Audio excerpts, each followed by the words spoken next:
Hello दोस्तों, जय हिंद। मैं हूं राम नारायण कुशवाहा। आपका स्वागत है हमारे YouTube channel R K. Tech and trick में। दोस्तों, आज हम बात करने वाले हैं 8वें वेतन आयोग से कितनी सैलरी बढ़ेगी।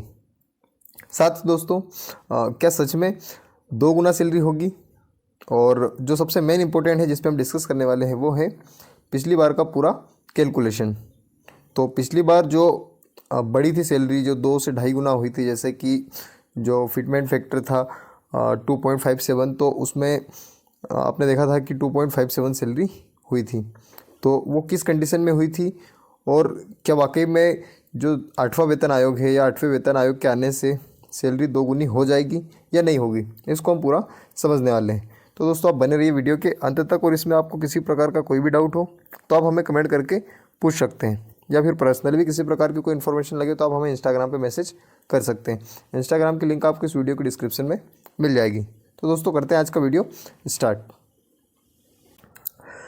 सबसे पहले देखते हैं दोस्तों हम कि जो पिछली बार हुई थी, जैसे 7वां वेतन आयोग आया था 2016 में। जब 2016 में 7वां वेतन आयोग आया था तो आपने एक चीज़ देखी होगी कि वहाँ पे 2.57 यानी कि इतनी सैलरी फिटमेंट फैक्टर के थ्रू इतनी सैलरी बढ़ी थी, और जो उसका फिटमेंट फैक्टर माना था वो बताया था कि 2.57। तो अब दोस्तों, जो 2.57 हुई थी तो 2016 में जिस व्यक्ति की या जिस भी कर्मचारी की सैलरी एक एग्जांपल के थ्रू 7,000 थी, अब इसकी सैलरी बढ़ के हो गई थी 18,500। तो दोस्तों, ये लगभग 2.5 गुना या 2.5 इतनी बड़ी थी। तो इतनी सैलरी हो गई थी, सैलरी का 2.5 हो गया था। तो अब यहाँ पे आप देखेंगे दोस्तों कि इतनी सैलरी 2016 में बढ़ी थी। तो क्या 2028 में जब या 2026 में जब जो 8वां वेतन आयोग आने वाला है, जैसे सेंट्रल में 2026 में आ जाएगा, तो क्या वाकई में जिस भी व्यक्ति की अभी इस समय 18,000 रुपये सैलरी है, तो क्या उसकी 50,000 सैलरी हो सकती है या 45,000 सैलरी हो सकती है कि नहीं? तो इस पे हम डिस्कस कर लेते हैं। अब समझते हैं सबसे पहले कि जो 7,000 थी, 7,000 के 18,000 कैसे हुई थी, या 7,000 से 18,500 कैसे हुई थी।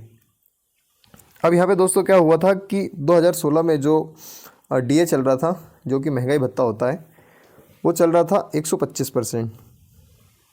अब आप यहाँ पे एक देखेंगे कि जो महंगाई भत्ता होता है हमारा, वो हमारे बेसिक पे मिलता है। यानी कि उस समय जो कर्मचारी थे, जैसे उस समय के कर्मचारियों को मान लीजिए 7,000 रुपये बेसिक पे था। इस 7,000 बेसिक पे में मैं यहाँ पे आपको एक कैलकुलेटर ऐड करके बता देता हूँ। जैसे अभी आप यहाँ पे देखेंगे तो यहाँ पे कैलकुलेटर मैं लगा दिया हूँ, और आपको बता देता हूँ कैलकुलेटर से कि जैसे उस समय जिस भी व्यक्ति की 7,000 रुपये सैलरी थी, और 7,000 सैलरी पे या बेसिक पे 7,000 रुपये था, 7,000 बेसिक पे उसका जो डीए बनता था, महंगाई भत्ता बनता था, वो 125% बनता था। यानी कि व्यक्ति को, जो भी कर्मचारी था, उस कर्मचारी को अपनी सैलरी का, यानी कि जो सैलरी थी उसका 225% मिलता था। यानी कि सैलरी उसको कितनी मिलती थी? 225%। बेसिक पे उसका 100% बेसिक पे और 125% उसका डीए। अब उस समय जिसकी 7,000 रुपये सैलरी थी, उसकी 125 कैसे हुई थी, या 125 कितना होता है? जैसे मान लीजिए यहाँ पे आप देखेंगे 7,000 रुपये उसकी बेसिक पे प्लस 7,000 का 125%, 25%।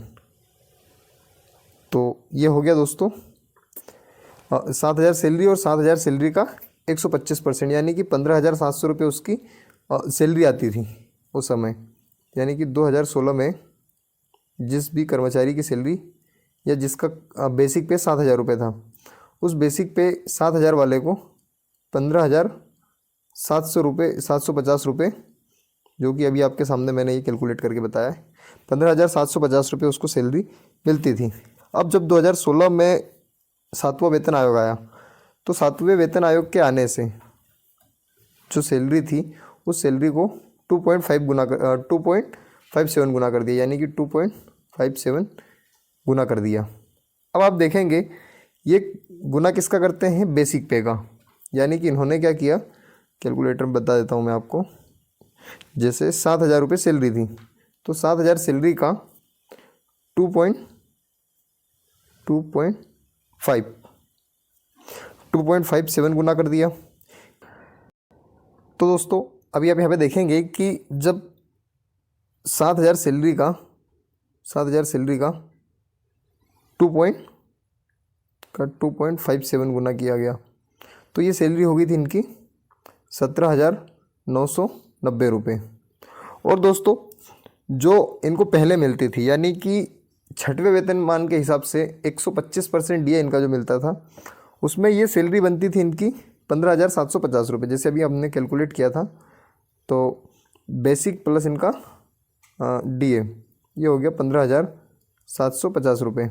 लगभग 15,750 रुपये इनको सैलरी मिलती थी डीए प्लस बेसिक। और उसके बाद में 8वें वेतन आयोग के आने से जो डीए है उसको पूरा जीरो, वैसे भी जब भी वेतन आयोग की या कोई भी अगला नेक्स्ट वेतन आयोग आता है तो जो डीए होता है या जो महंगाई भत्ते होते हैं उनको 0% कर दिया जाता है, और जो बेसिक पे है उसको बढ़ा दिया जाता है। तो यहाँ पे भी आप देखेंगे जिसकी 15,000 रुपये या 15,750 रुपये सैलरी आ रही थी, उसकी सैलरी यहाँ पे 17,990 रुपये हो गई। कुछ अलाउंसेस वगैरह मिला के ये 18,500 के आसपास इनको सैलरी मिलने लगी थी। तो यहाँ पे एक चीज़ आपने देखी होगी या नोटिस किया होगा कि जो लोगों ने हवा बना के रखी थी कि 7,000 जिनकी सैलरी थी उनकी सैलरी सीधी लगभग कितनी हो गई, 2.5 गुना। तो 2.5 गुना सैलरी हो चुकी, लेकिन उनको ये नहीं पता कि उस समय जो डीए था या जो महंगाई भत्ते की दर थी वो 125% थी। अब यहाँ पे सेम चीज़ अगर हम करते हैं, जैसे मान लीजिए इस समय अगर कभी 8वें वेतन आयोग जब आता है, 8वें वेतन आयोग के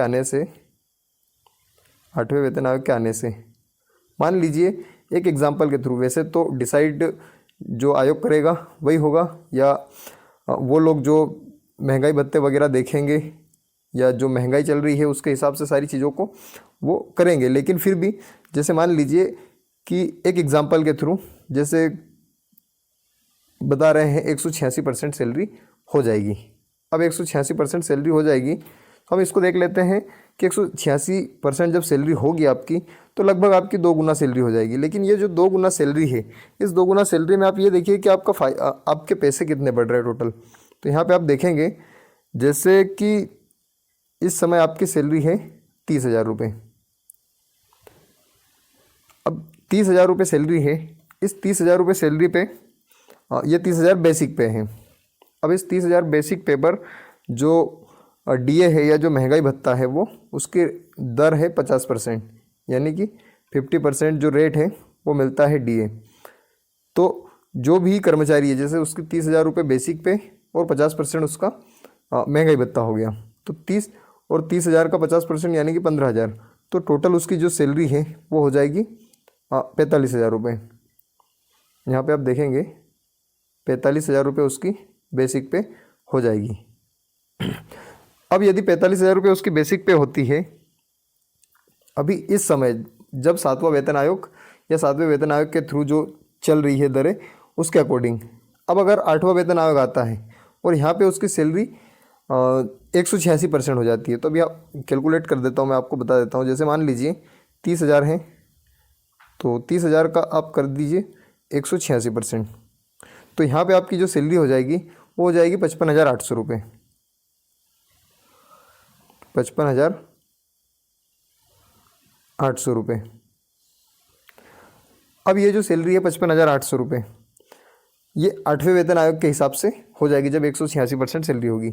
लेकिन अभी उनको कितनी मिल रही है, 45,000 रुपये।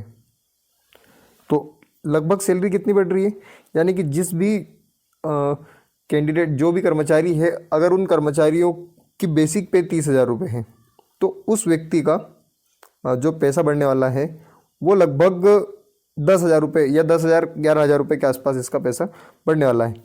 जिसकी बेसिक पे लगभग 30,000 रुपये है या उससे कम है तो उन लोगों का और भी कम हो जाएगा।